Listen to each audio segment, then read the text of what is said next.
I got a take. Maybe not a take. We haven't mentioned Anthony Santander at all. And I know he's 30 years old, I like but him. 44 home runs last year, plays outfield and first base, and he DH'd a bit last year too, so he's cool with that.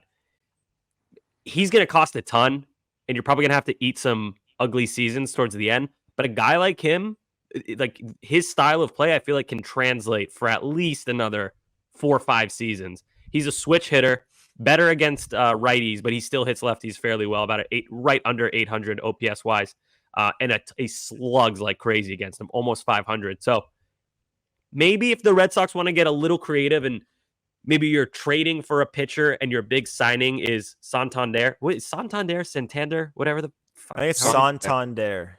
Santander. Jeez, we're gonna have to, if he comes to the Red Sox, we're gonna have to figure that out. Tony Taters is what they call him down in Baltimore. So I like that. Just an idea. Want to get your guys' opinion. It's gonna be expensive, but that guy can hit. Yeah, I'd be curious to hear what you think he would get, because I've seen predictions for him that are all over the place because he's such a unique free agent where it's like he's been good, but this year he popped 44 bombs. Don't look at his stats. And Sammy, if you already have seen it, don't say it. What do you think, if you haven't seen it already, what do you think his OPS was this year? I see it, so I won't say. Okay, Pat, what do you think? 44 homers. What do you think his OPS was? 21. What do you say? 921. Way off. Yeah, it was 814. Oh. And Tyler O'Neill's, for comparison, there was 847. And obviously, I could compare OPSs all day. The one thing OPS doesn't count is how many games did you play. So that obviously Tyler O'Neill's biggest detractor is going to be games played. But I like Santander because I've always wanted the Sox to have more switch hitters. They never have switch hitters. If they wanted to, they could go crazy and get Santander, Jurickson Profar, and Jorge Polanco, my guy from last year. Profar is a good idea too. Someone will end up talking about. By the way, I think Santander's his OPS is a little bit lower because he's not a fantastic on base guy. He's like good but not great. Most of his damage is from slug. Like what did he slug? He slugged 506. So, and his OPS plus is 134. Weird stat line on this guy, but he's a good player. And you put him. I mean, can you imagine? You have let's just say Devers, Santander, Casas. Oh my God. That's a nightmare for a lefty, but imagine a righty going into that. That's like right into the teeth. Another stat on Santander, because we're going to talk about strikeout rate a ton. So his whiff rate, he's in the 76th percentile. Strikeout rate, he's in the 66th percentile. Strikes out less than 20% of the time. What a weird guy. How is all of his damage on the OPS with slug, but he doesn't strike out? And let's see, what's his walk percentage? Walk percentage, 8.7%. His BABIP is low. Is he a low BABIP guy because he plays in that disgustingly huge new Baltimore ballpark? That could be it. That's another interesting thing is how many barrel. He hits a lot of balls to right field. It's not necessarily an ideal Fenway Park fit.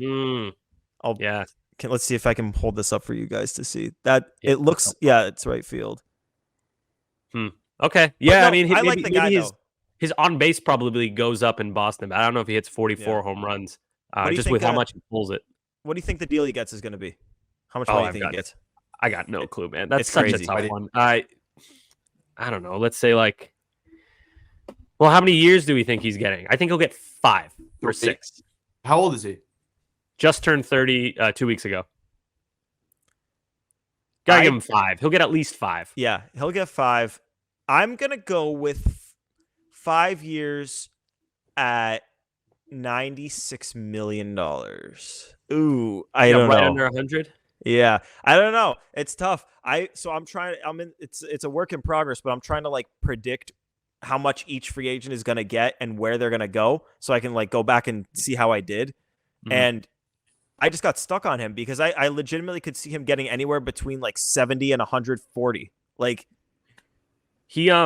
He's also okay. So his defense is also weird because he can play first, he can play left, and he's also comfortable DHing. But he's not a good defender at any of those positions. So it's he's versatile, but he's not great at any of them. He does have a cannon of an arm, so that's nice.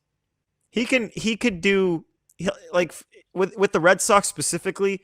He would be the DH, and he can get Casas the occasional spell day at DH. He can get whoever's the left fielder. If it's Duran, like he can get guys days off because if Duran's the left fielder, Santander can play left and Duran can take a day at DH, or Duran could go to center and Sedon could take a day off, or he and Duran are probably not going to right. So I don't know. It doesn't necessarily help right, but it could get you days off at 3 different positions, which I think is valuable for the Sox, who, if you've noticed their minor leagues, they are bringing up every single guy and teaching them to play multiple positions. That is a thing that this team is valuing moving forward. By the way, 2 things. Pronunciation, Santander. So we were right about that. Thank you for that. Nicknames, Tony Taters and Agua Blanca, which I don't know the reasoning behind that. What's that, like water? It means white water. White water. I don't know why, but that's a cool Agua Blanca. I like that. The other thing to think about with Santander is he's definitely going to get the qualifying offer. And earlier this year, when I thought it was, and just to give a little spoiler here, I don't think the Red Sox are giving Tyler O'Neill the qualifying offer. I hope I'm wrong. I hope I'm pleasantly surprised. Based off of the reporting, based off of things we've heard, just doesn't seem to be a lot of buzz towards O'Neill getting the qualifying offer. If he got the qualifying offer and declined it, then the money for Santander doesn't scare me at all. The money and the pick to go from O'Neill to Santander, so you'd be losing a pick, you'd be committing more money annually, most likely, unless you gave him the qualifying offer, and you'd be committing more years to go from O'Neill to Santander to decrease in OPS. You correct me if I'm wrong OPS wise, Sammy, but I think Santander he's certainly worse against left-handed pitching than O'Neill, because O'Neill was the 3rd best in baseball, but I assume he's better against right-handed pitching. So it's like, how much better are you getting going from one to the other is the question. You want to hear it? So yeah. OPS wise against righties, 822 with a 513 slug, 32 home runs. And then against lefties, he's hitting 793 OPS. So that's right under 800. That's still very good. But it's not Tyler O'Neill. So you will actually get worse against lefties, but even better against righties, and you'll have a little bit more balance in your lineup. So yeah, it's not. That's another one who's not a perfect fit. I think we're gonna have to get away from the quote unquote perfect fit, because other than like Garrett Crochet maybe for the rotation, none of the spots the Red Sox need to fill have quote unquote perfect fits. Everything is gonna come with a little caveat, like closer Tanner Scott, really good, not a huge track record, so you're kind of taking a risk there. Bregman, contact right-handed third baseman, could also play second, can also play short. Not ideal to play short, but he's played all around. He's 31 years old. So I keep bringing up quote-unquote perfect fit, but it's kind of like talking about a fairy tale. They don't exist. Hardly. Exactly. For right-handed bat, and this is going to be something that we're going to talk about a million times this offseason unless they resign or unless they give O'Neill the qualifying offer and he accepts it. Which, by the way, the deadline for players that receive the qualifying offer to accept it is November 19th, which I believe is a Tuesday at 4 p.m. So a couple weeks. Sometimes you'll see some deals go down. Like I remember, well, it's basically why Walker's deal with the Royals went down when it did, because they were going to give him the qualifying offer. He wanted to get a deal done so he didn't have the kind of stench of the qualifying offer attached to him. Newsflash, if Tyler O'Neill gets the qualifying offer and declines it, I think the path to returning to the Red Sox is still super, like he would probably come back, because I don't know who's going to sacrifice a pick to sign O'Neill to a short-term deal. I question why any team gives up the pick. Like the Giants are about to maybe lose Blake Snell, and they just gave him like $30 million or whatever and lost a draft pick for 1 year of Blake Snell in a non-playoff year. Like that's a huge failure. Yeah, that's bad. So like you got to be absolutely sure you're getting a guy if you're giving up that pick, and if you're only signing a guy to like a 1 or a 2 year deal, like even if you succeed, you're failing. It's tough, man. These are tough calls. This is such a hard offseason coming up for Craig Breslow. Like the list of things he has to fix it's not a huge list, but doing them is going to be really difficult. Starter, closer, right-handed bat. Good luck, man.